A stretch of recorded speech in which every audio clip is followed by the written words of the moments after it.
Hey all, welcome to Share Trek. This is Raj here. Friends, today I want to bust an information bubble that the Western press has kept its audience in. Also, the news item today appeals to me at two levels. First as a Trekkie and second as an Indo-Canadian. This is about a major breakthrough for ISRO, that is Indian Space Research Organization, in its space technology quests. So let's get started.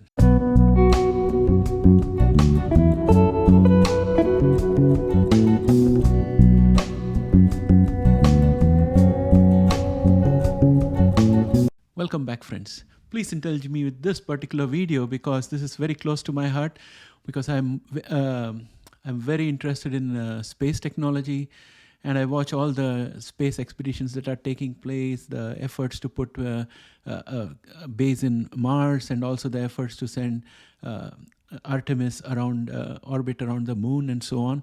So this is a very interesting topic for me. So for a change, let us forget genomics for a minute and look at space technology. So friends, here in USA, many lament about the Fox News bubble. They lament that the Fox audience does not get to see any information other than what Trump and the MAGA want them to see. Something similar happens with the Western news media when it comes to India. I had perceived this even as far back as 30 years ago when I was in India, and today I will provide you the latest example. Typically, the New York Times or Washington Post report if something bad happens in India with the objective of reinforcing the image of India as a dirty, poverty-ridden and corrupt country. Then they omit to adequately cover, or for that matter even mention, great things that happen in India. Here I was looking at the CNN page, and you can see that there is no mention of this successful experiment in the front page. It should have been in the front page. It's not there. Now if I go to world, right, I can see NASA set to unveil the crew of astronauts for moon flyby. Of course, this is a great mission and it has to be there. But when I scroll down here, I don't have any news about India's space launch, but what we have here is the fatal mauling of a 4-year-old forces India to grapple with stray dog problem. Okay, so this is the coverage that the so-called media has got. So naturally, it's a bit, I mean, the priority that is given is not appropriate. Now, next, let's look at New York Times. New York Times also doesn't have anything in the front page to talk about this achievement by India. And then if I was to go and look at CNBC, we don't have anything here in CNBC either.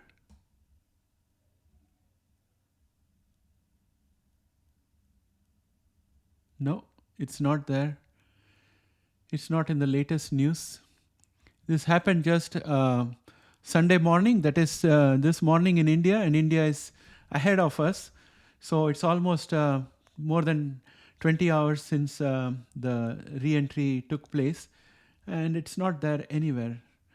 Viking orbit collapsed despite a billionaire's backing, etc., etc., but there is no space news about India out here. Then I looked at Reuters. So Reuters front page, we don't have it here.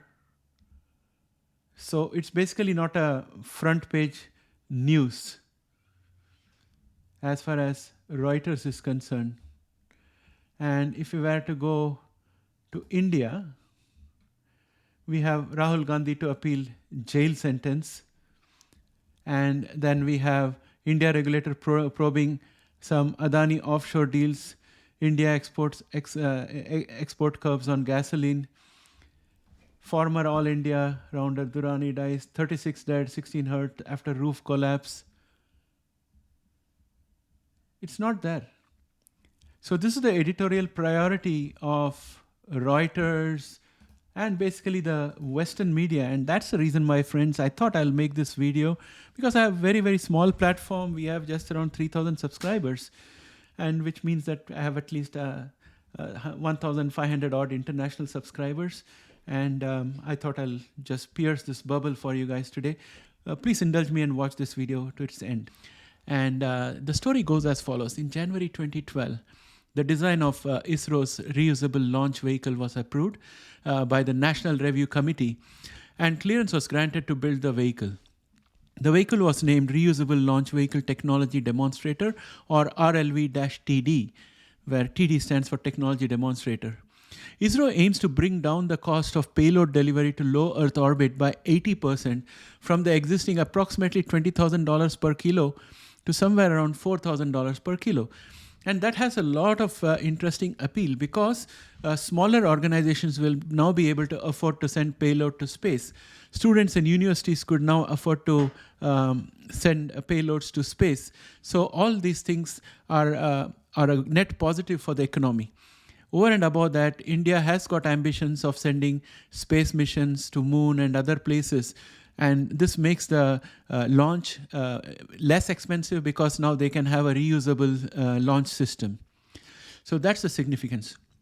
The rlv-td was developed with an objective to test various aspects such as hypersonic flight, auto landing, powered cruise flight, hypersonic flight using the air-breathing engine propulsion, and hypersonic experiment. A series of 4 rlv-td test flights were planned by ISRO. The first was HEX, hypersonic flight experiment, which was completed. The second was landing experiment, LEX, which was completed today. REX is the return flight experiment, which is going to be done. SPEX is the scramjet propulsion experiment. A team of 750 engineers at Vikram Sarabhai Space Center, National Aeronautical Laboratory, and Indian Institute of Science worked on the design and development of rlv-td and the associated rocket. ISRO early on Sunday successfully conducted the RLV Autonomous Landing Mission, or RLV-LEX experiment at the Aeronautical Test Range, or ATR, in Chalakere, which is a small place in Chitradurga, some 220 kilometers from Bangalore. The space agency used a scaled-down version of the RLV technology demonstrator, rlv-td. The space agency used a scaled-down version, whereas the actual vehicle will be 1.6 times larger than the one that they used this Sunday. ISRO Chairman S. Somnath said, "We'll have a few more landing experiments with different conditions to prove the ruggedness of the algorithm and hardware that we have put in. This paves the way to development of the ORV and puts us a step closer to having India's own reusable launch vehicle." ISRO said that RLV is essentially a space plane with a low lift-to-drag ratio, requiring an approach at high altitude angles that necessitates landing at high velocities of around 350 kilometers per hour. The RLV took off at around 7:10 a.m. This Sunday with the Indian Air Force Chinook helicopter as an underslung load and flew to a height of 4.5 kilometers. And once the predetermined parameters were attained, based on the RLV's mission management computer command, the RLV was released in mid-air at the downrange of 4.6 kilometers. Release conditions included 10 parameters covering position, velocity, altitude, and body rates, etc. And release was autonomous. Then RLV performed the approach landing maneuvers using the integrated navigation, guidance, and control system, and completed an autonomous landing on the airstrip at 7:40 a.m. It went on exactly as planned, and all parameters were met. S. Unnikrishnan Nair, director of Vikram Sarabhai Space Center, told Times of India, stating that it then achieved the autonomous landing of the space vehicle. ISRO added the landing was carried out under the exact conditions of a space re-entry vehicle, high-speed unmanned precision landing from the same return path as if the vehicle arrived from space. Landing parameters such as ground relative velocity, the sink rate of the landing gears, and the precise body rates as might be experienced by an orbital re-entry space vehicle in its return path were achieved. The RLV-LEX demanded state-of-the-art technologies, including accurate navigation hardware and software, pseudolight systems, Ka-band radar altimeter, NAV-IC, which is the Indian GPS receiver, and indigenous landing gear. Aerofoil honeycomb fins and brake propulsion parachute system were also tested along with it. According to ISRO, LEX or landing experiment utilized several indigenous systems developed by ISRO. The digital elevation model of the landing site with a Ka-band radar altimeter provided accurate altitude information. Extensive wind tunnel tests and simulation enabled aerodynamic characterization prior to the flight. Adaptation of contemporary technologies developed by rlv-LEX makes other operational launch vehicles of ISRO more cost effective. The rlv-LEX demonstrated one of the critical technologies, the approach and autonomous landing on a runway, and has put the RLV program one step closer to an orbital re-entry experiment for which the vehicle will be scaled up. There was also another aspect of the test that is encouraging. The IAF trial, the IAF trial team which participated in Sunday's successful RLV LEX was headed by IAF woman officer who is also a flight test engineer at Aircraft and System Testing Establishment in Bangalore. And there were a lot of women, including a project manager, who were involved in sending the satellite to Mars, which slingshotted and took gravity assist in order to reach Mars very early with very less of fuel and at a shoestring budget. So in ISRO, they have equal opportunity for both the men and women to progress. And the women of India are also showing their capability in advanced computation and also in space technology. So this is altogether a really, really good news story. And I thought that the woke media should have covered this, if not for the space achievement, but at least for the fact that a woman was leading the Air Force experiment.